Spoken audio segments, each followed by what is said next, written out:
Congrats G1 He on Youth of the Month. Welcome and a Happy New Year to you. I'm Jilbeth Basham and this is YCTV.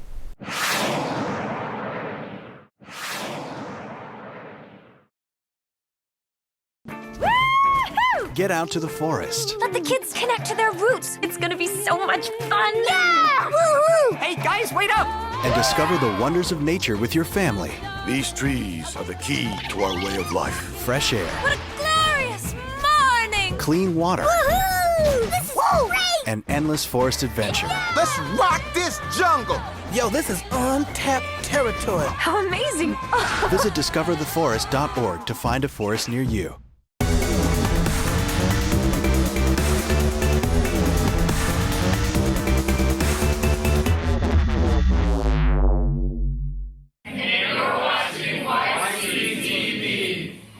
We are the Summer Hire Program of 2014. We're the future leaders of America. Remember our name.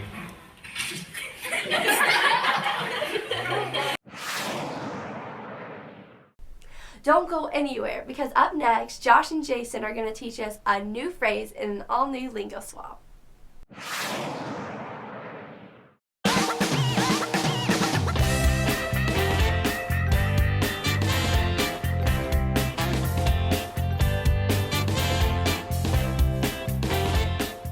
Hi everyone, my name is Joshua Simon and welcome to another episode of Lingo Swap. Yahoo! Yeah! 재미 있어요? Huh? 재미 있어요? What are you saying? Are you having fun? Ah, yes, I'm having a lot of fun. Woo! Good. Thank you for watching. See you next time on YCTV.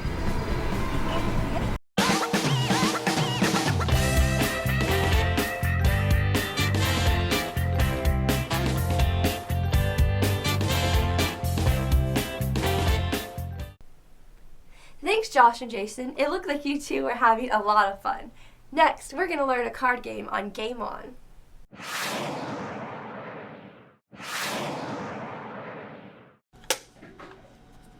You're watching YCTV.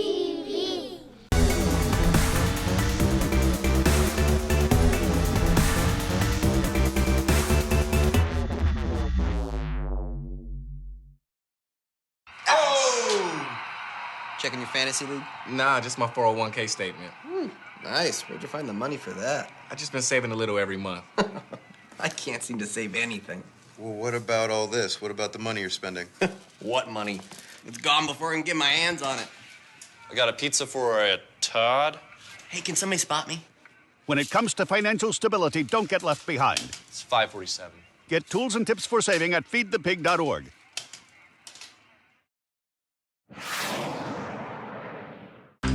Welcome back, guys, to Game On. My name's Andrew. And I'm Steven. And we're here playing a card game. And this card game is 99. You ready? Yeah. Let's get started. Ready, set, Go.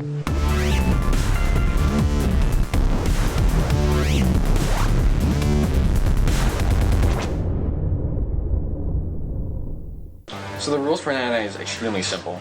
First, you have the cards. Each card, represents a different thing, or only some of them do. Let's start off with the ace. Aces, unlike most games, is just worth 1. And that's all there is to it. Next, we have the red face card. The red face card is very special in this game since it is the only one that is worth a negative number. It's worth -10. Now we have the normal face card. It's worth +10. And then we have the other numbered cards, and they just represent what they say. Like this is a 10 and it's just worth 10, there's a 5, it's just worth 5. And the point of the game is to get to 99. If you get over 99, then you're out. And once everyone's out of the game, besides one player, they get to make up a new rule. It can be anything you want, except it cannot be game breaking, such as saying okay, I go first each and every turn. That can't happen. Or you want to get to 0, because that's impossible. So when you play this, the rules stay the same. So if I were to win the first hand and say all reds are +10, the next time we play, rules are +10. Now say Steven wins the next game. And I say that all black faces are reversed and now negative, let's say 20. we go to the next game, it's going to be reds are still positive 10 and blacks are still negative 20. They just keep staying. And the game will last until just people start forgetting about the rules. Like they can't keep on following it and just can't do the math in their head or something like that. So you want to start off with 3 cards.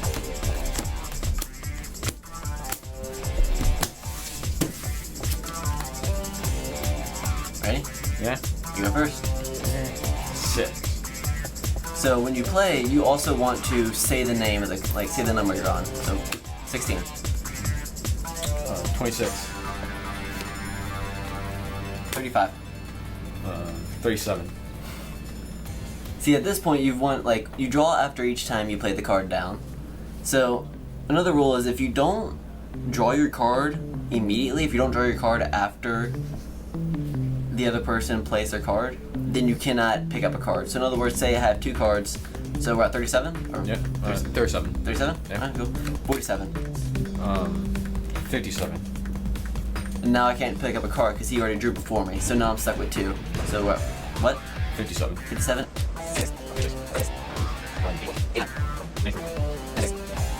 97. I bust. I win. So I have a 7 and 4. And since we're at 97, is that right? Yep. Then a 4 would put me at 101. 7 would put me at 106. So I lost, and now Steven makes up a rule. Let's say all reds are double negative. Okay. Let's go. Jump. Oh.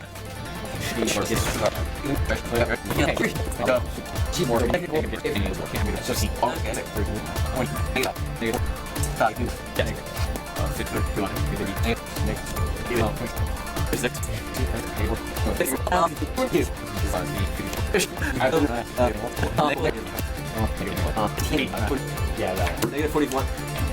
Negative 49. 39. Negative 39. Well then, if you just have to briskly take it, fine. Negative. 30. We're at 39. Yeah, negative 27. It's mine. Look what you did with the deck. Look what you did. So what is it? I don't think it's 27. Negative 27. Negative 47. Negative 44. 46. Oh, I win! New roll, no point. New roll can't suffer. Yeah. Well, there you have it. 99. Thank you for joining us on Game On. See you next time.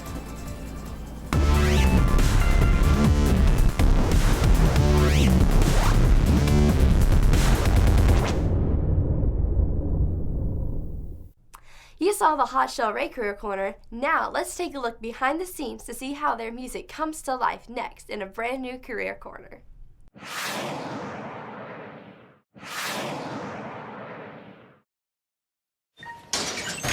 Hey, buddy, let's take a little walk. When I say go outside, we go outside. When I say fork it over, you fork it over. Hey, when I say pause the movie, we pause the movie. Oh, come on, big boy. Pucker up. Cigarettes are bullies. Don't let tobacco control you.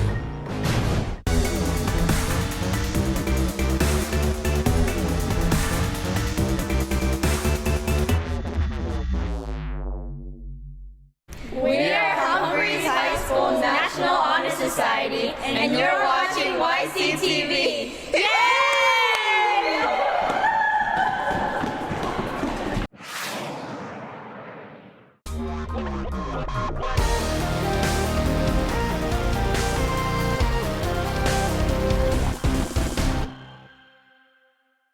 Hello, my name is Andrew Von Weber. I'm here with Brent Oakley. And you're watching YCTV. Today we're doing a Career Corner, and we're going to talk about sound. So, what is your job? My job, I handle all the audio for the band, that if you go to a show, that you hear when you walk into the room. This is where I work. I'm the front of house engineer for the band, which means I mix all of the instruments that come into this item here we can call the sound desk, the console, the mixing board. I usually call it either the console or the desk, and everything that happens on stage will come into this desk, and it's my job to handle it and make sure that it comes out of the speakers as close to the CD sound, or whatever you downloaded from iTunes, as close to that sound as it can. Okay. So, did you bring the desk yourself, or was it provided for you? No, this was actually rented locally. There's a company here in South Korea who provided all of the audio and lighting that you see in the room today. And this was something that I requested that they were able to satisfy. Alright, so you normally work with a multitude of soundboards? I do. I've worked with probably, I don't know if there's hundreds, but I've worked with just about every analog and digital desk that you would find in this kind of environment. But this one right here is the one that I use the most. Which do you prefer, analog or digital? I tend to like digital just because it's easy. Everything that I do, for example today during our sound check, is all saved on a little thumb drive, and all that information can be loaded then for the next show, so I save all of that time the next time that I have to set up. If I had an analog desk, then I have to start from scratch each day. So wait, so you do multiple gigs. Does that mean you do multiple bands as well? I do. I work for different artists all of the time. I've probably worked for hundreds of artists over the course of the 10 years that I've been doing this. You mean for 10 years? I've been doing this for 10 years. Yeah. That's so cool. Yeah. So you've worked across the world as well, I'm assuming. I have. I've traveled a lot doing this job. I've actually been to every U.S. state, every major city in the U.S. I've been to at least 60 different countries outside of the U.S., South Korea being one of them. So, which is your favorite soundboard to work with? The one, this one right here that we have today, this is very easy to get wherever we travel to. It's called the Venue Profile, and because it's so consistent, because I can get it anywhere that I go, anywhere in the U.S. or outside of the U.S., this is the one that I typically request. Okay. So, people may wonder, what is it like to work with a musician? Working with a musician can be difficult. At least in the audio end, I kind of have a little bit of space. You can see how far away we are from stage, so I don't have to interact with the artist as much as their tour manager would have to. But it's good. As long as you have good players, that's going to make the sound even better, because good sound starts at the source. So if you have good guys on stage playing good music, very skilled and talented, it's going to make my job a lot easier. If they're not that good, I can only polish it so much. So, you had to get formal training, right? Or is it kind of like natural talent kind of? Well, you don't have to. It helps. It kind of adds credibility to the job. I did go to a school that specializes in audio engineering in Nashville, Tennessee back in 2004 is when I completed that. But some guys don't do that, and it's not a requirement. This industry is unique, and it's very much about networking, and if you know the right people and you know how to do a certain job that's needed, then you'll have work, usually just from a phone call or an email. So for people who may be watching, if you start off small, that's where most people start off, right? Yeah, you've got to start somewhere. You got to learn to crawl before you can run. And just in that same analogy, when I first started, I worked at a venue and I just made coffee in the coffee bar. And then I started working in a small stage they had in the corner room that was just for karaoke. And then I moved down to the bigger stage, which was only for 100 or 200 people. And then I ended up mixing in their main room, which was for a couple thousand people. And I went from there to the road, and I've been touring ever since. Okay. Just for the people watching, do you have any tips or anything advice for them? Sure. If this is something that you're interested in doing, the best way to do it is to just experiment. If you play music, that's easy because you can record yourself at home on your laptop or your computer, and you can experiment with the way that EQ, compression, effects, all of those things. You can experiment to see what kind of sound they produce. So if you cut frequencies or if you boost frequencies, then you learn what kind of an effect that has on that. So you know if you ever end up in a live environment, oh, if this is too bright, I can cut these frequencies. It's just a learning process. That's how I did it. I started recording at home just for fun as a hobby. And later on in life, as I got older, I went to a school for it to kind of perfect that. So wait, what runs through your head as you do this live? What goes through my head, if you look on here, you'll see all these different inputs, everything from the drums to all the different guitars to all the different vocals. And as soon as each one of these comes through, when we start a line check or a sound check, typically you'll do a line check first. You have each instrument come through the desk one at a time by itself. And as a good engineer, you should know what that instrument is supposed to sound like. So you've got that idea in your head, and then you hear what it actually sounds like in the room, and that's when all of your EQ and compression and panning, all of those capabilities come into play for you to adjust that until it sounds like how it should sound, like what you recall it hearing. Like in school, we actually did something called golden ears, where we had to listen to different frequencies and identify those frequencies to the point where you can just know what a frequency is. You hear a sound and you say, oh, that's 5K, or oh, that's 1K, or that's 200 hertz. So you can identify that. But so when you hear an instrument come through, like the kick drum, for example, it'll sound one way. You know you want it to sound another way, so you adjust it until it sounds the way that you know it's supposed to sound. Thank you for joining us on YCTV. See you again.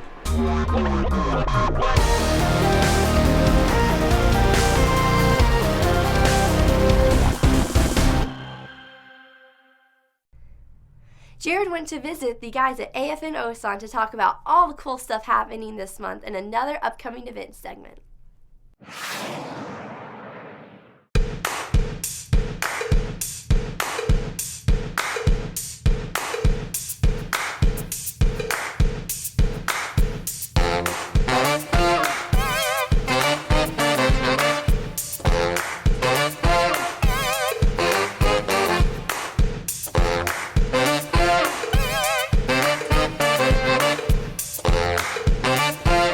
To become a National Honor Society member, students must demonstrate good qualities in their everyday life. In addition to demonstrating these qualities, you also have to maintain above a 3.5 GPA and also volunteer in your community. What's unique about NHS is that you can't just walk in. You're given an invitation to join, become a member, and it is your responsibility to fill out that application, get the recommendations, and even past that, you're not automatically accepted. You have to, like I said before, you have to get approved by a committee of teachers. All of our members strive to push past the average student. It motivates them to be the best person they can be. Members of National Honor Society demonstrate 4 pillars: leadership, character, service, and scholarship. I feel like I have the ability to adapt to anything around me. You can put me in a situation where it'll be completely out of my element, but for some reason I just have the ability to just go in there and take it by the storm and just roll with it. A leader is necessary. I like to believe that I can really take a hold of a situation when it's necessary and lead people in the right direction. I've tried very hard to become involved in sports, many extracurricular clubs, doing community service hours, and I have to, juggle getting past the 3.5 GPA in order to stay in NHS. The future projects of National Honor Society, we have several coming up. The first of which is a clothing drive that we're going to start post-Christmas break. We're going to set up boxes around the school and be collecting clothing that we will then take to orphanages of underprivileged children. We are Humphreys High School's National Honor Society, and you're watching YCTV. Yay!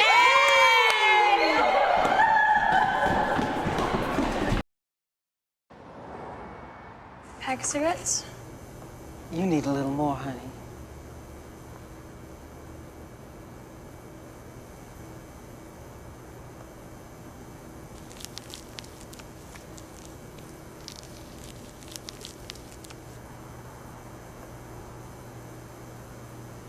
What's a pack of smokes cost? Your smooth skin. See you again. Smoking causes wrinkles that age you prematurely. What are cigarettes costing you?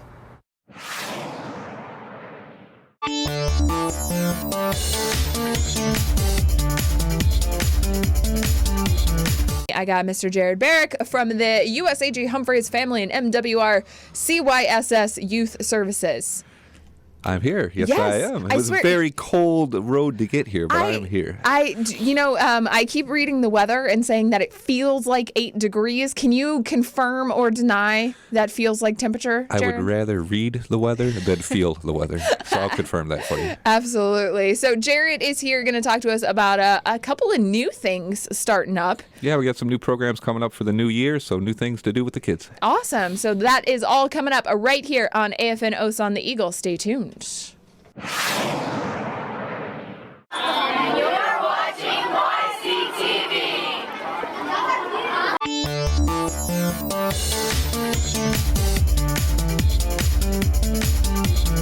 Hanging out with me, I got Jared from the Camp Humphreys CYSS. And you guys are coming up with a bunch of new things for the new year. Lots of new programs for the kids. And one of these sounds like it's going to be a great place to let the kids kind of express themselves artistically. Tell us about this open mic night, Jared. Yeah, absolutely. One of the first things we're planning for the new year, and we're really excited about, is what you just said, is the open mic night. We got a great opportunity because we're in such a small facility, but we're supported by our friends at MWR that have so much going on. At our Flightline Bar and Grill, they just contracted a new band that's been playing. Oh, cool. And so they have the stage all hooked up. They have microphones, amplifiers, lights, everything we need. And on Tuesday afternoons, they're going to let us, the Teen Center, utilize the facility all to ourselves, utilize the stage, and we're going to have what we call an open mic night. So we're calling out everybody right now. If you're a youth in 6th through 12th grade with some musical talents, or even if you don't have any musical talents, come on over. It's open mic night. You have instruments. You can bring them in. We can plug in your guitars. We're going to be there every Tuesday from 4:30 until 6 p.m., and that's at the Flightline Bar and Grill, which is really close to our youth center, so the kids can just walk right across the street and we'll be there. And it's after school, and we have a bus that picks the kids up after school so they can come to the youth center. We'll feed them, and then we'll take them on over, and we can get some rock and roll going on, whatever they want to sing. I don't know. Absolutely. And when does this actually kick off? When's going to be the first open mic night? First open mic night, grand opening, January 6th. And again, that's January 6th, Tuesday from 4:30 to 6 p.m. And now, is this something that like some of the youth came to you and they're like, we want to be rock stars, Mr. Jared, make it happen? We do have a good population of young talent. We see them at all the events that we do. They come up on stage and they get their opportunities to sing and do that kind of stuff. So it is that group of people that wants to do it, but also we want to bring others in. So they want to have that opportunity to not only show off their talents, but maybe share and teach some others so we can get some kind of instructions and things going on like that. Bring some people together that maybe not would come together so often. Absolutely. So if there are any youth out there, grades 6 through 12, you ever wanted to start a band, here is your sign. We're giving you an opportunity right here, right now. Exactly. Teen open mic night starting at the Flightline Bar Grill. It's going to be every Tuesday evening from 4:30 to 6, starting on January 6th. Stay tuned. What's up? We're Hot Shell Ray.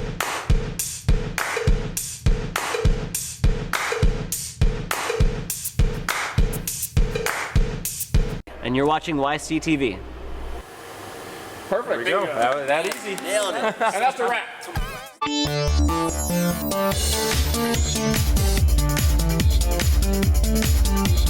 Well, I think Jared would maybe argue that a little bit. More than a little bit. It's beautiful. It's just cold. It's freezing. I can't take it.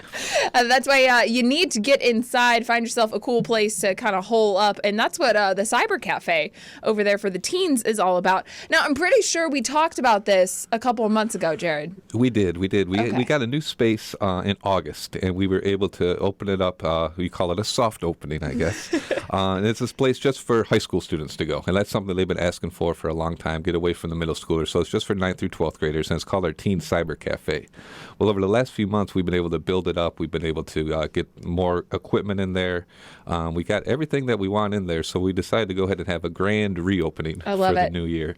And we're going to go ahead and do that on January 15th, and it's going to be from 5 to 8 p.m., so we're calling it the grand reopening of our Teen Cyber Cafe. And it's so hooked up in there. They got Xbox Ones, we got PS4s, there's free Wi-Fi, we have Keurig coffee, we have 3 Alienware gaming computers, and all the stuff is fully hooked up now. It wasn't before. We have all the games on the computers now. We have all the brand new games for the Xboxes and the PlayStations. So we're going to do little video game tournaments. We're going to have pizza, drinks, snacks, just to make teens aware that this place is available for them. Let them know that we're there every day. We're there from 4 to 8 every day, right after school, so they can hop on the bus, and it's our Teen Cyber Cafe. Absolutely. I remember, during the summer, we had a bunch of the teens come over and kind of host this show. And they were in here brainstorming all the things that they wanted. And like, we want chargers, we want a coffee machine, like all of these different things. And you know what? At this point, they got them all. And that's great. Those kids were really excited about it, and their input was really what made this happen.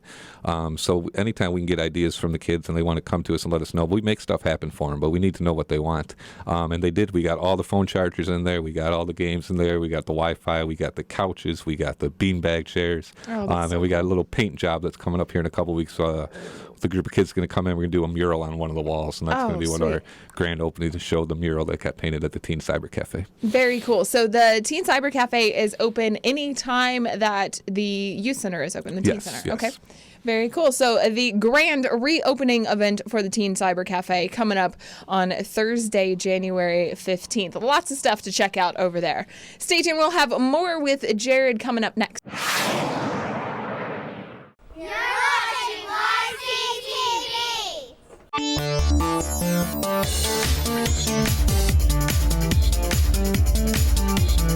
Jared Barrick from the Humphreys CYSS, and talking about all the amazing things that they have planned for after the beginning of the year, after the new year in 2015.